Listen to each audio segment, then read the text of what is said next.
Hi hello പുതിയ വീഡിയോയിലേക്ക് എല്ലാവർക്കും സ്വാഗതം. ഇത് ചുവന്ന തുളസിൻ്റെ മരമാണ്.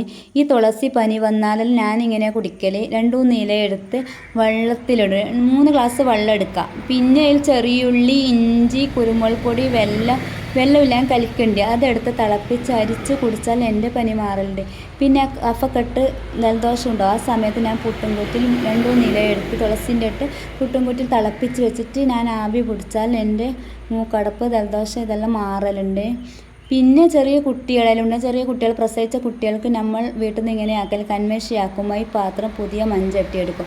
അതിൽ കോട്ടൻ്റെ തുണിയിൽ ഇതിൻ്റെ നീരെടുക്കും. വെള്ളം കൂട്ടാൻ നീരെടുത്ത് ചെറിയ പിന്നാണത്തിൽ എള്ളെണ്ണയോ വെളിച്ചെണ്ണയോ എന്തെങ്കിലും ഒന്ന് ഒഴിക്കുക. അത് ഒഴിച്ചിട്ട് കമിച്ച് വെച്ചിട്ട് തിരി കത്തിച്ച് വെച്ചാൽ കന്മേശി ഒരുപാടായി നല്ല കന്മേശി കിട്ടും. വീട്ടിൽ തന്നെ കന്മേശിയാക്കാം. പിന്നെ ഇത് ചുവന്ന തുളസിയാണ്. ചുവന്നെന്ന് പറഞ്ഞാൽ കൃഷ്ണ തുളസിയാണ്, കാട്ടു തുളസിയെന്നല്ല. ഇത് നിങ്ങൾക്ക് വേണമെന്നുണ്ടെങ്കിൽ ഇപ്പുറത്തെ വീട്ടിൽ ഇതിൻ്റെ വിത്ത് കൊണ്ടുവന്നിട്ട് വാളി ഒരുപാട് തുളസിയായി. നിങ്ങൾക്ക് ഈ വീഡിയോ ഇഷ്ടപ്പെട്ടാൽ സപ്പോർട്ട് ചെയ്യാൻ മറക്കല്ലേ.